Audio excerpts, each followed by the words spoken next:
So this video, we're going to be working on the front end of the motorcycle. So, oh god, my knees, jeez. Yeah, so I'm going to be taking it kind of slow because I'm semi-aware of how everything works. You know, I'm not an expert, but I want to make sure I don't mess anything up. First thing first, we got to just jack up the bikes and lift up the front end so I can remove them. We're going to start working on the black one first. Immediately ran into an issue, of course. Well, it's not really an issue, but I would be much more comfortable having two people to jack up this bike just because one's got to hold it forward and one's got to pull this back. And my brother's not home, so I'm not going to do this by myself. Too risky. Instead, I'm just going to do some minor things. I think I'm going to start taking off this headlight and these brackets and this one as well. I might get to removing these throttle cables, but you know, in that case, I'll have to pop off the gas tank. But easiest thing, just gonna start with removing these guys.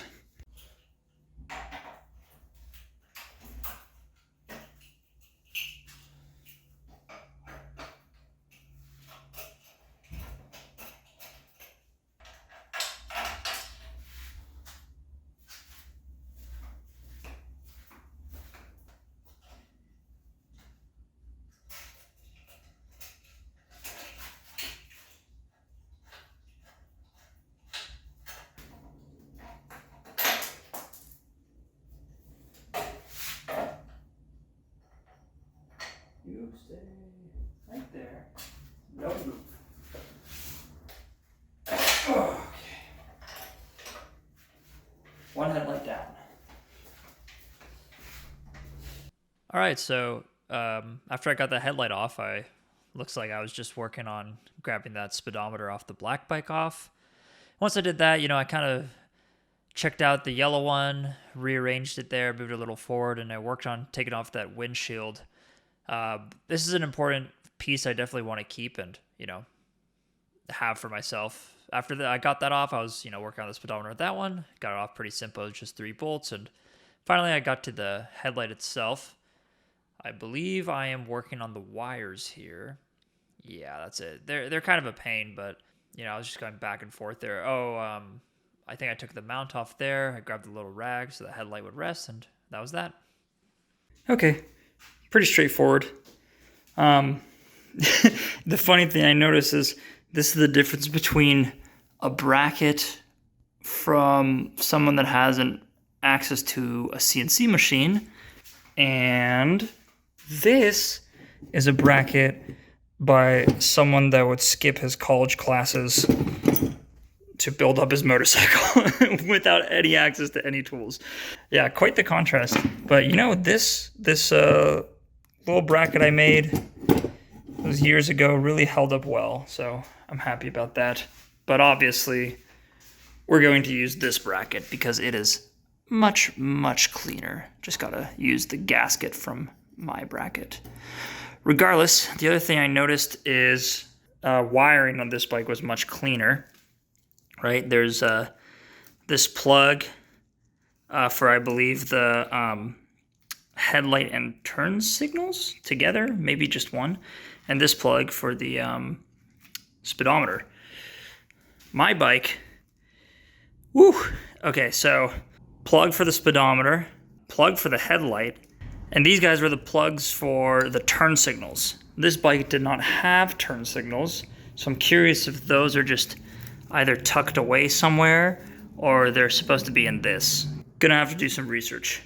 But you know what's crazy? This looks really messy, but when I bought it, thank God Past Me did this. I cut these out of a different wiring harness and wired them in for serviceability in the future. Because when I bought that motorcycle, and it was still blue and from that stunt guy, these were all just hardwired in. So I think those might be the OEM, but that's for a future thing to look at. Right now, all we care about is we have the stuff from the black SV and the stuff from the yellow SV. And now, what next? Probably the throttle cables? We'll see. Let me look around.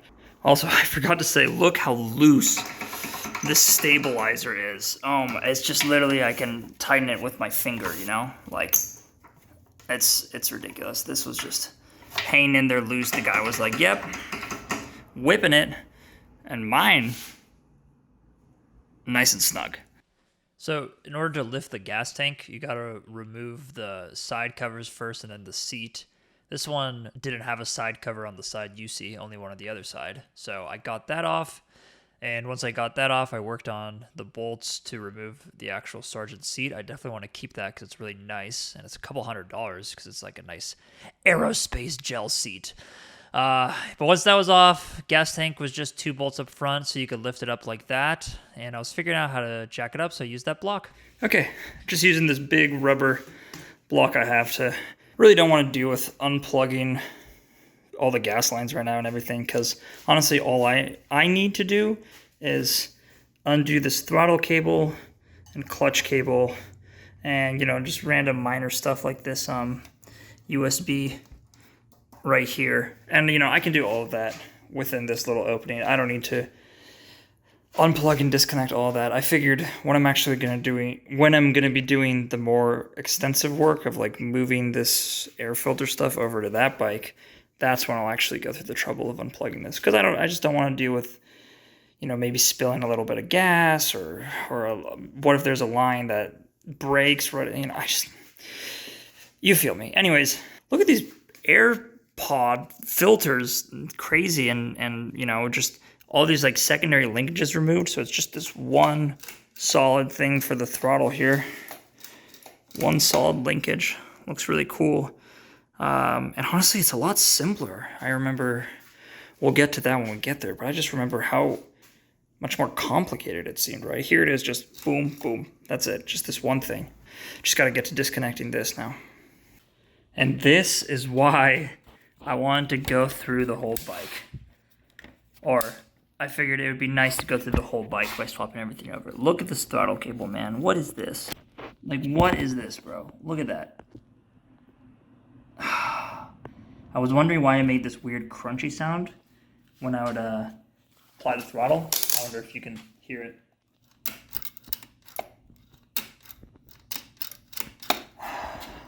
Besides that, everything's going smoothly. You know, it's just kind of a weird angle to film from, so I'll just update you when I pulled everything out, or if something interesting happens. Okay, so I'm done removing most of the hand controls on the black bike. I don't want to introduce air into the front brake system just yet. I am going to still bleed this because, I mean, look at this. I got to replace that and bleed those brakes, but not quite yet. So I just removed the clip-ons, and I have this hanging. There's just this one wire that you can't quite see, but it's in this... It's hardwired into this mess that I'm going to deal with after I remove the fork. And then on this side, we have just the clutch line and the hand controls. Same thing, clutch line and hand controls, they can fit through this once I remove the forks, but then, you know, I'll actually work on removing this and this once I've got the forks off. One small issue I ran into is this cable broke. It's not too bad. I can just patch in a new one because it's from the, yeah, see, there it is. You know, I just gotta clean it up and get a new one of these spades or whatever they call them. I don't quite remember what they're called, but those connectors. And I should have some spares, so it'll just be a minor inconvenience. But yeah, this is what I got off of it. I got both of the clip-ons off, which the guy gave me grips to replace, so I'll be removing these and re-gluing them on. You know, so clip-ons off, the right clip-on, the throttle came off with it with the cable, and then he also had the USB thing, which I removed. So that's where I'm going to pause for now until my brother comes home to help me jack up the two bikes. I can technically start removing all of the hand controls on this one, but I still want to maneuver it around before we get that one jacked up. This one is pretty much in its spot. That will reach the corner right there, and I think maybe this one I'll pull up a little bit to then jack up, and then I can remove the hand controls. You know, it's a single-car garage, and we got storage and the squat rack, so not too much space working with what I have. But yeah, next up, just gonna wait for him to help me with this. So while I wait for my brother, it's also really hot in that garage. So I don't want to be in there, but I want to maintain my momentum. So the black SV1000 came with a really nice Sergeant seat, and it had this matching OEM leather that goes with it. So I'm just going to work on rewrapping the stock seat with the Sergeant leather. So first thing I did was just take a look at the instructions, and what they told me to do was to go ahead and pry all of the staples out of the old leather. So here I am just doing that. A couple of them were a little bit of a pain, but nothing excruciating. I just used a flathead screwdriver and some pliers. And then it told me to use the new leather on top of the original leather, which I thought was weird, but I figured, okay. But I ended up not doing that because there was a like this plastic water protector that would just let me skip that. And then I had to hair dry the leather anyways, so I ended up going that method, which I'm glad I did because I think it just made the seat less thick. Once I got the plastic on, it looked pretty good after that. My brother eventually came back and he helped me jack the bike up. So now I started the lengthy process, lengthy at least for me, not for you watching this, but I started the process of removing everything from the front here. So I'm starting with just getting off this carbon fiber fender. I had to be careful with it because, I definitely don't want to damage it in any way. So then I worked on that custom CNC triple clamp at the top. I undid the bolts, and then I undid the lower fork mount bolts. And, the forks didn't seem to be sliding out, so I was a bit confused as to why they weren't. So I'm just kind of sitting around thinking for a bit, undoing a couple more things around the forks. Yeah, I got the clip-ons off. And after I got the clip-ons off, I was working on removing these headlight mounts. And they were kind of a pain just because, I don't know, they look like they could be removed without the fork, but it was kind of like an illusion. You actually had to slide it above the fork to remove them. So I just loosened them up in preparation for removal with the fork. And I went back to trying to figure out how to get this fork off. And it turns out all I really need to do was just pry the triple clamp a little bit. I don't know why I didn't think of that in the first place. You just get stuck in your head. But yeah, I pried them out and I was able to slide them underneath. So once I did that, I worked on getting the brake calipers off because those obviously would be coming along with me too. They're bigger calipers. They're designed for, to work with this set primarily since they're the OEM ones. Plus, it has the steel braided lines. So I got those off. I got the wheel off. And I kept just messing around with the fork. Got one of the forks off. Finished taking off the headlight mount for the other fork. And I got that second fork off. And now all I had to do was remove this whole triple tree assembly. Don't quite remember. But before that, I did the ignition. So got the ignition off, and then, yeah. Woo! That was a little more difficult than it needed to be. I undid all the bolts for the fork to slide off, but for some reason it wasn't going. And it turns out that these are machined like so perfectly. You just need to pry these open a little more, and then they'll fall through. And after I discovered that, everything was relatively straightforward. These were also such a pain to remove. I don't know why they turned out to be so difficult. Got the rest of the triple tree in a bag to make sure, nothing gets stuck in that grease. There's the wheel and everything. Yeah, it's funny how this looks without a front end, but yeah, all done with this one. Now I just need to figure out how to jack up the yellow one, because this one I jacked up with the foot pegs, but the yellow one foot pegs move. So, sorry, I didn't jack up on the foot pegs. I meant I'm resting them on the foot pegs. This one I can't do that, so I'll have to figure that out. But that's with my brother because I cannot do that alone. So in the meanwhile, I'm gonna start probably fabricating these up to fit the OEM yellow bulbs. Sorry for the fan noise in case you hear it in the microphone. It's extremely hot. Yeah, it turns out these guys are 2.5 inches apart. And the one that the original guy that built this, he made them 2 inches apart. So I just got to drill some new holes and we should be good with that. All right, so I lied. I didn't work on fabricating up that bracket. Instead, my brother and I just got this one jacked up and ready to go and continue on the process of the fork swap. But that's pretty much it for today. It's already the end of the day, and I'll slowly pick at it throughout the week because the work week's about to start. But the important thing is this one's in the air, ready to go.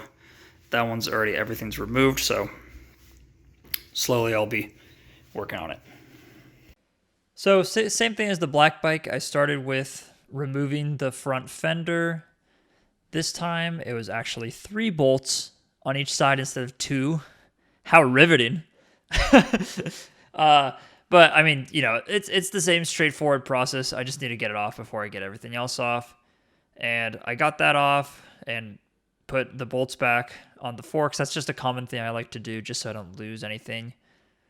And not quite sure what I'm doing. I just keep looking around right now, but yes, okay. It's out of frame, but I worked on removing the brake calipers and getting the wheel ready for removal as well.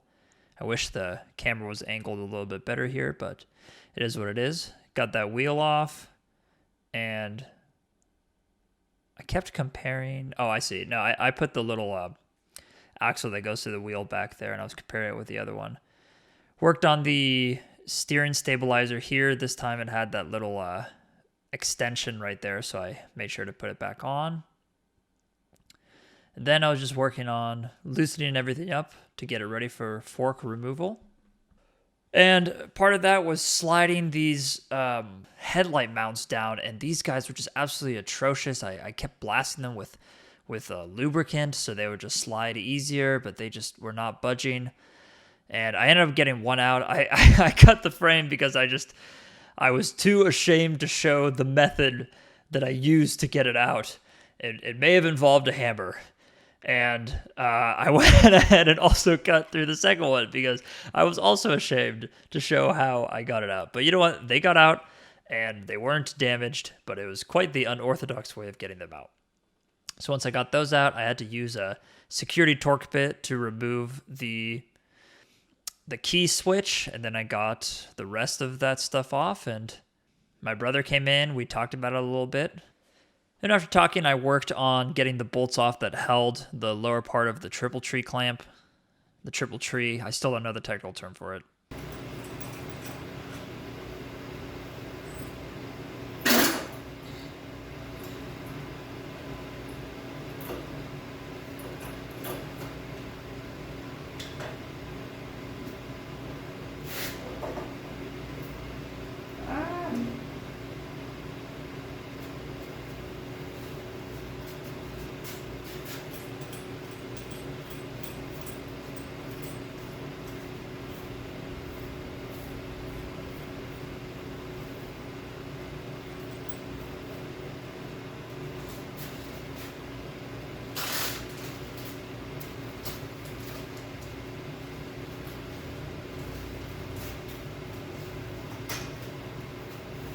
And here's a clip of the unorthodox tools that I use. Don't look too hard.